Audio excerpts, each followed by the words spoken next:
উনি দীর্ঘদিন ধরে ওনাকে দেখতাম যে এখানে একটা খুপড়ি ঘরের মতো তৈরি করে উনি বসবাস করতো।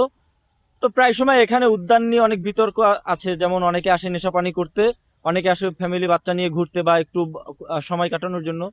ওনার এইখানটাতে বিশেষ করে আসতো যারা নেশাখোর টাইপের, এবং আপনারাও দেখছেন মিডিয়ার বদৌলতে যে উনি নিজেও একজন মাদকাসক্ত ব্যক্তি। উনি এখানে বিভিন্ন জন আসলে তাদেরকে ওই নেশা পানির সেবা করতো, সেবা করার ফলে এখানে ওনার একটা আস্তানা গড়ে ওঠে। এবং এক পর্যায়ে উনি এখানে কিছু ধান গাছ রোপণ করে, কয়েক গোছা ধানের গাছ কোনো একটা জায়গা থেকে এনে রোপণ করে। তো গত কয়েক মাস আগে, 5-6 মাস আগে কর্তৃপক্ষ প্রশাসনের পক্ষ থেকে উদ্যানে মাঝে মধ্যে যে অভিযান চালানো হয়, সেই অভিযানের অংশ হিসেবে তার এই খুপড়ি ঘরটা ভেঙে দেওয়ার একটা উদ্যোগ নেওয়া হয়।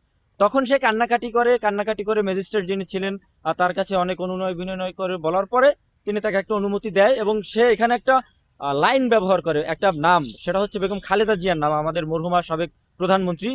তার নাম ব্যবহার করে বলেন যে তার নামে ধান গাছ লাগিয়েছে, এবং সেই ধান গাছ লাগিয়েছে এটা দিয়ে সে সেবা করবে, গরিব মিসকিনকে খাওয়াবে, এটা থেকে চাল উৎপাদন করে।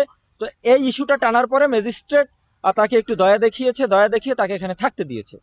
থাকতে দেওয়ার কয়েকদিন পরেই দেখি যে এখানে বেশ কয়েকজন ইউটিউবার এসে তাকে আসলে বিভিন্ন ভাবে প্ররোচনা দিয়ে, তাকে আসলে উস্কিয়ে বিভিন্ন ভাবে এখানে একটা মসজিদ নির্মাণের কথা তাকে দিয়ে বলা হয়, সে এখানে নামাজ পড়বে, মসজিদ নির্মাণ হবে। উদ্যানে কোনো মসজিদ নাই, কিছু নাই, কিন্তু আপনি যদি খোঁজ নিয়ে দেখেন ঢাকা ইউনিভার্সিটির মসজিদ আছে, বাংলা একাডেমির মসজিদ আছে, হাইকোর্ট মসজিদ, এবং এই যে পাশেই শিশু পার্কের মধ্যে কয়েক কোটি টাকা ব্যয়ে একটা আধুনিক মসজিদ নির্মাণ করা হইতেছে। তাহলে এখানে মসজিদের কোনো প্রয়োজন নাই। এবং যারাই আসছে এখানে হাতে গোনা কয়েকজন ইউটিউবার এবং এইটার সাথে যাদের স্বার্থ সংশ্লিষ্ট ছিল, তারা ব্যতীত কেউ এখানে মসজিদের পক্ষে ছিল না। এক পর্যায়ে এই ইস্যুটা আসলে এত জোরালো ভাবে উপস্থাপন করা হয় যে এখানের এই বিষয়টা নিয়ে মানুষের মধ্যে একটা মিশ্র প্রতিক্রিয়া দেখা দেয়, ধর্মপ্রাণ মুসল্লিদের মধ্যে এটার পক্ষে জনমত তৈরি হয়, এবং যেটা নিয়ে আসলে একটা বড় ধরনের বিতর্কের সৃষ্টি হয়।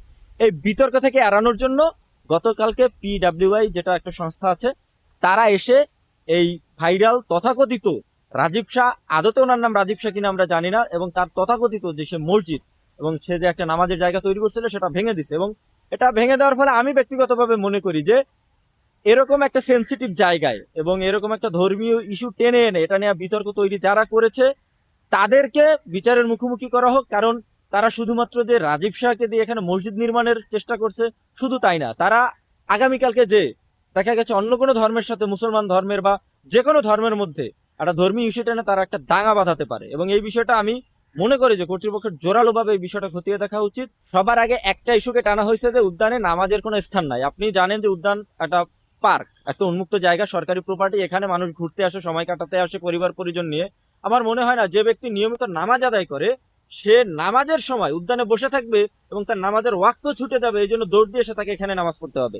আশেপাশে যেহেতু 4-5টা মসজিদ আছে, এবং এই নামাজ পড়াকে কেন্দ্র করে যারাই পক্ষে বক্তব্য দিছে আমি মনে করি তারা কেউ 5 ওয়াক্ত নামাজ পড়ে না। যদি 5 ওয়াক্ত নামাজ পড়তো তাহলে আশেপাশে যে এখানে 5টা মসজিদ আছে এই সন্ধানটা তাদের কাছে থাকতো, এবং তারা কখনোই সেই মসজিদ ছেড়ে এখানে।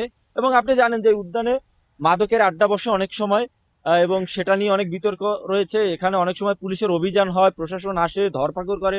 তাহলে এরকম একটা জায়গায় এসে মানুষ নামাজ পড়ার জন্য বসে থাকবে এবং সেখানে একটা নামাজের জায়গা লাগবে, এটা আসলে কোনোভাবেই আমার কাছে বিশ্বাসযোগ্য মনে হয় না। এখানে দেখেন বিশেষ করে কোনো মার্কেট নাই, কোনো আবাসিক এলাকা নাই, কোনো শিল্প প্রতিষ্ঠান নাই, এখানে এমন কোনো কিছুই নাই। এখানে মসজিদ না হওয়াটাই ভালো ছিল। এখানে চরাদি উদ্যানের চতুর্দিকে কম বেশ মসজিদ আছে, বিশেষ করে চরাদি উদ্যানের শিশু পার্কের সংলগ্নেই সেখানে একটা ভালো একটা মসজিদ আছে, সেখানে ইচ্ছা করলে মানুষ নামাজ পড়তে যেতে পারে আর কি। আসলে রাজীব শাহ মাদক সেবন করতেন বা ব্যবসা করতেন এই সম্পর্কে কিন্তু আমার বিশেষ কোনো আইডিয়া নাই। কেননা মনে করেন আপনি যেটুকু শুনছেন আমিও সেরকম শুনছি আর কি। শোনা কথা মনে হয় যেন বিশ্বাস না করাটাই ভালো। চিলে কান নিয়ে গেছে, চিলের পিছে দৌড়াইলে লাভ হবে না। কান হাত দিয়ে দেখতে হবে কানের জায়গায় কান আছে কি না। এটা হচ্ছে একটা পণ্ড কথা আর কি। তবে এটা কিন্তু একটা ব্যবসা হিসাবে রাজীব সাহেব মনে হয় যেন মসজিদটা দিয়েছিল আর কি। আসলে সে হচ্ছে একটা সহজ সরল ছেলে। সে ছিল রাস্তায় বোতল কুড়াতো, বিভিন্ন ধরনের কর্ম করতো, বিভিন্ন ধরনের কাজকর্ম করতো। একটা মানুষ বাবা মা না থাকলে যখন ফ্যামিলি থেকে বিচ্ছিন্ন হয়ে যায় তখন সে মাদক সেবন করতেই পারে। এটা কিন্তু অযুক্তির কোনো কথা না।